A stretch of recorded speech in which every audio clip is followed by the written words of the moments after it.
ये वित्त मंत्री जी हंस रहे हैं, इनके यहाँ भी आता है बाढ़ तो जाती होगी महाराज, इन बचता तो नहीं होगा। अध्यक्ष जी डिस्टर्ब ना करिए। इस छोटे से सुगूफे से नौजवान खुश होंगे? देश के नौजवान खुश होने वाले नहीं है। अरे आपको कुछ नहीं पता है। अरे यही तुम्हारे सैनिकों के लिए यही तुम्हारा भाव है। 18वीं लोकसभा के निर्वाचन के बाद और इस नए संसद भवन के बनने के बाद आज मैं पहली बार बोलने के लिए खड़ा हुआ हूँ। आपने मुझे मौका दिया, उसके लिए बहुत बहुत धन्यवाद देता हूँ। सभापति जी, सबसे पहले श्रद्धेय नेताजी को मैं नमन करना चाहता हूँ, जिन्होंने अपने संघर्ष, अपनी हिम्मत, साहस और अपने पूरे जीवन की तपस्या समाज के उत्थान के लिए, देश और उत्तर प्रदेश की तरक्की के लिए और समाज के हर व्यक्ति की तरक्की और खुशहाली के लिए उन्होंने जो अपना पूरा जीवन समर्पित किया है, सबसे पहले मैं आपके माध्यम से उनको नमन करना चाहता हूँ। माननीय सभापति महोदय, श्रद्धेय नेताजी ने हम लोगों को अपने समाजवादी विरासत में इंसाफ और इंसानियत, न्याय और हक की लड़ाई करना सिखाया है। उस लड़ाई को हम लोग बखूबी अपने नेता आदरणीय अखिलेश यादव जी के नेतृत्व में शानदार तरीके से उस विरासत को न केवल लड़ रहे हैं, बल्कि नेताजी के हर सपने को पूरा करने तक हम लोग चुप बैठने वाले नहीं हैं। सभापति महोदय, बजट एक व्यापक विषय है और जब इस विषय के बारे में सोचते हैं तो समझ में नहीं आ रहा कि कहाँ से शुरू करें, क्योंकि देश में आज कोई वर्ग नहीं बचा है। कुछ चुनिंदा उद्योगपतियों के बारे में बात नहीं करूंगा, लेकिन देश के 140 करोड़ लोगों में से कम 95% लोग ऐसे हैं जो आज पूरी तरह से बर्बाद हैं। एनडीए की ये सरकार 11वां बजट पेश कर रही है, लेकिन इस 11वें बजट के बावजूद अगर मैं देखता हूं तो समाज की जो गरीबों के लिए सबसे ज़्यादा ज़रूरी चीज़ें हैं, स्वास्थ्य का है तो स्वास्थ्य 2023 और 24 में बजट घटा दिया है। किसानों का बजट जहां यूपीए के सरकार के समय 2014 तक 5.5 था, वहीं 24 आते आते ये 3.15 रह गया है। शिक्षा का बजट जहां 2013 में 4.77 था, आज 23-24 आते आते ये 2.5% रह गया है। इसी तरह से जितनी भी ज़रूरी चीज़ें हैं, सभापति महोदय, मुझे कहने में कोई संकोच नहीं, ये जो बीजेपी की एनडीए की सरकार है, ये सरकार पूरी तरह से गरीब विरोधी, किसान विरोधी, नौजवान विरोधी, बुनकर विरोधी, छात्र विरोधी, दलित विरोधी, पिछड़ा विरोधी, मजदूर विरोधी, जितनी भी अगर उपाधियां दी जाएंगी सभापति महोदय वो कम हैं। और मैं कोई राजनीतिक भाषण नहीं दे रहा हूं, मैं उदाहरण सहित आपको जब नंबर आए तो बोल देना, और हमें पता है आपका नंबर भी नहीं आएगा आपकी पार्टी में, ये भी पता है हमें। सभापति महोदय, श्रद्धेय नेताजी ने हमेशा कहा है कि चुनाव में या जनता के बीच किया हुआ वादा अगर आप पूरा नहीं करते हैं तो वो भी एक सबसे बड़ा भ्रष्टाचार है, और उस भ्रष्टाचार में अगर किसी ने वर्ल्ड रिकॉर्ड बनाया है तो बीजेपी की और एनडीए की सरकार ने बनाया है। सभापति महोदय, 2014 के चुनाव के समय प्रधानमंत्री जी ने वादे किए कि 2 करोड़ रोजगार हर साल मिलेंगे। स्वामीनाथन जी, जिनको भारत रत्न दिया है, सरकार को मैं धन्यवाद देता हूं, लेकिन वो धन्यवाद अधूरा है जब तक उनकी सिफारिशों को नहीं मानते हो। 2007-8 से लगातार मांग चल रही है देश में कि स्वामीनाथन जी की जो सिफारिश है किसानों को 1.5 गुना समर्थन मूल्य देने का, एमएसपी की गारंटी देने का, कानूनी हक और अधिकार देने का, उस गारंटी को आज तक नहीं माना, आज तक नहीं माना, आज तक नहीं माना। स्वामीनाथन जी को आज तक नहीं माना। अध्यक्ष जी डिस्टर्ब ना करिए। सभापति महोदय, मेरा टाइम इसमें काउंट नहीं होगा। आप इधर, अरे यार, इसे जीता है तो ज्यादा ना बोलो, मालूम है कितने बड़े तीरंदाज हो। इधर चलो। स्वामीनाथन जी की आपने नहीं मानी, एमएसपी आपने लागू नहीं की। कितनी बढ़िया बातें कि खाद पे हम सब्सिडी बढ़ा रहे हैं, पहले 50 किलो को 45 किलो, फिर 45 किलो को 40 किलो, और मुझे लगता है कि एक तीसरा कार्यकाल पूरे होते होते केवल 10 ही किलो बचेगा खाद के कट्टे में, इससे ज़्यादा नहीं बचेगा। मंडी एक नहीं बनाई, आत्महत्या इतनी कर रहे हैं किसान। और किसान अगर अपनी एमएसपी की मांग करते हैं, हजारों किसान यहीं दिल्ली की सीमा पर मारे जाते हैं, और आप सोचते हो कि आपकी बात को कोई समझेगा नहीं। सभापति महोदय, नौजवानों को कितना गुमराह किया गया। नौजवानों से कह दिया गया हर साल 2 करोड़ रोजगार। मैं आज सवाल पूछता हूं अपने नौजवानों की ओर से, बताएं भारतीय जनता पार्टी के लोग, सरकार में बैठे लोग, 10 साल आपने राज कर लिया है, आखिर 20 करोड़ नौजवानों को रोजगार कहां है? अरे छोड़िए यार, अबे कोई नोटिस नहीं लेता तुम्हें, छोड़ो कोई नोटिस नहीं लेगा तुम्हें। 20 करोड़ नौजवान के रोजगार का हिसाब कहां है? आज 11वें बजट में जब याद आई तो वो भी ट्रेनिंग की बात करते हो। मैं कहना चाहता हूं IIM, IIT के नौजवानों को रोजगार नहीं दे पा रहे हो। आप सोच रहे हो इंटर्नशिप के इस छोटे से शगुफे से नौजवान खुश होंगे? देश के नौजवान खुश होने वाले नहीं है।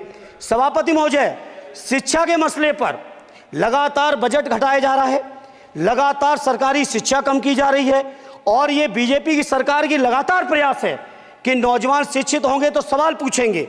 देश की JNU से लेके BHU से लेके MU से लेके जितने बड़े संस्थान हैं, सारे संस्थानों को बर्बाद कर दिया है। एक भी दलित, एक भी पिछड़े, कहीं आपका वाइस चांसलर नहीं है। लगातार जितने भी आपके professor, associate professor, assistant professor की नियुक्तियों में RSS का जब तक कोई फंडामेंटल कोर्स नहीं करेगा, बेसिक कोर्स, तब तक उसकी नियुक्ति नहीं होगी। आप क्या सोच रहे हो देश नहीं देख रहा है नौजवान?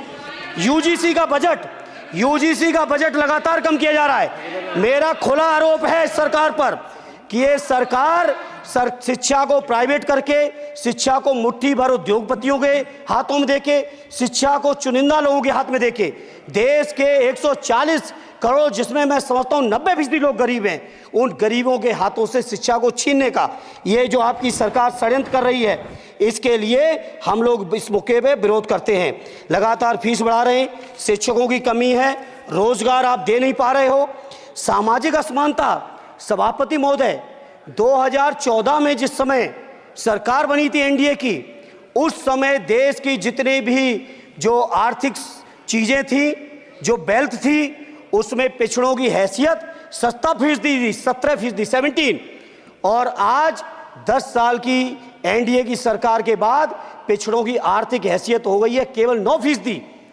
मैं कहना चाहता हूं चुनौती के साथ, वित्त मंत्री अपने जवाब में बता दें, अनुसूचित जनजाति का एक भी व्यक्ति देश में अरबपति हो तो बता दो, एक भी अरबपति हो तो बता दो, एक भी दलित को अरबपति आपने बना दिया हो तो बता दो, एक भी पिछड़े को बना दिया हो तो बता दो। आप जवाब में दे देना, आप डेटा दे देना, आप डेटा दे देना, हमारी दबाव नहीं रुकेगी। सभापति महोदय, जब बीजेपी की सरकार, जब बीजेपी के लोग विपक्ष में रहे तो OPS की बातें किए। 10 साल से आप सत्ता चला रहे हो, 11वां बजट पेश कर रहे हो, पूरा देश आज OPS के लिए, सरकारी कर्मचारी परेशान है, कहीं OPS की चर्चा नहीं है, पुरानी पेंशन की कोई चर्चा नहीं है। सभापति महोदय, पुरानी पेंशन तो पुरानी पेंशन, हम मांग करते हैं, बहुत बड़े राष्ट्रभक्त आप बनते हो, मैं मांग करता हूं देश के पैरामिलिट्री फोर्सेस को आप पुरानी पेंशन दीजिए। मैं मांग करता हूं, आप राष्ट्रभक्त हैं ना, सीमा में जो सुरक्षा कर रहे हैं, जो शहादत झेल रहे हैं, मेरी मांग है कि आप उनकी OPS दीजिए। वो आप OPS नहीं दे पाओगे। इसी तरह से सभापति महोदय, देश के अंदर बहुत से ऐसे संविदा कर्मचारी, एक से एक बढ़िया फार्मूला, अब कानूनन मंडल आयोग लागू हो गया तो कैसे पिछड़े और दलितों को रोकें? तो संविदा कर्मी की प्राइवेट कंपनी, प्राइवेट आपने आउटसोर्सिंग कर दी।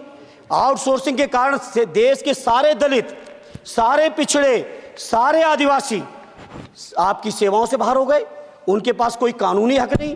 तो ये जो आरक्षण को खत्म करने के तरह तरह के जो आप लोग षड्यंत्र अपना रहे हो, इस षड्यंत्रों को देश का जनमानस पूरी तरह से जान भी चुका है, पहचान भी चुका है, और इसीलिए उत्तर प्रदेश से तो आपको कर ही दिया है बाहर, देश से भी बाहर जल्दी करेंगे, और हमारे साथी मिलकर दूसरे प्रांतों से भी बाहर करेंगे।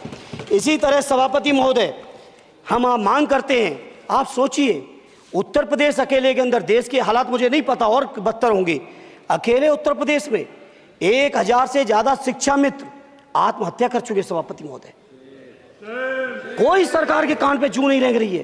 किसान आत्महत्या कर रहे हैं, इन्हें कोई मतलब नहीं। अनुदेशकों को तनख्वाह नहीं मिल रही है समय से, कोई मतलब नहीं। आंगनबाड़ी महिलाएं परेशान हैं, इनको कोई मतलब नहीं सभापति महोदय।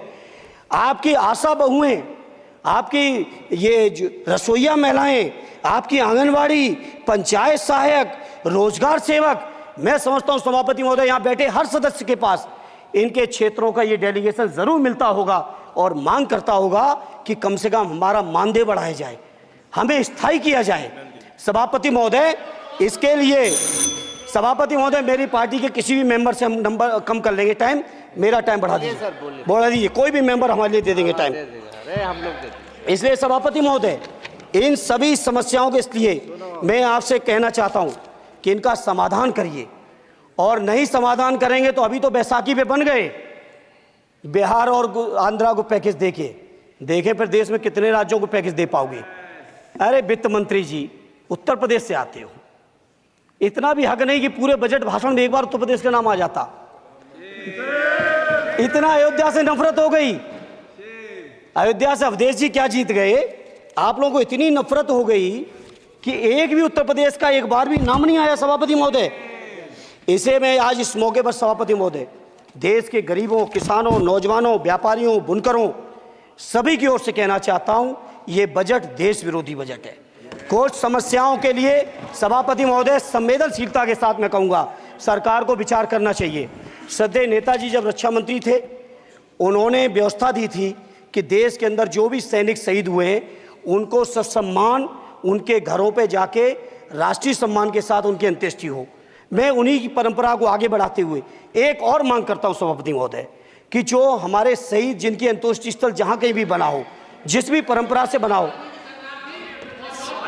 अरे आपको कुछ नहीं पता है, अरे यही तुम्हारे सैनिकों के लिए यही तुम्हारा भाव है। सभापति महोदय,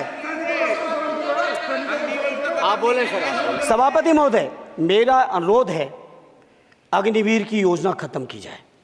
ये 4 साल के सैनिक से देश की उतनी मजबूत रक्षा नहीं हो सकती। नौजवानों को गुमराह करके केवल 4 साल, उन्हें दो ना 60 साल तक रिटायरमेंट, 4 साल बाद वो कहाँ नौकरी ढूंढेंगे।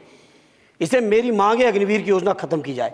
साथ ही साथ मेरी एक मांग और है कि जो शहीदों की शहादत स्थल है उसको शहीद स्थल के तौर पर डेवलप करने के लिए केंद्र सरकार को अतिरिक्त बजट देना चाहिए। मैं नहीं समझता हूं इसमें किसी को कोई दिक्कत होनी चाहिए।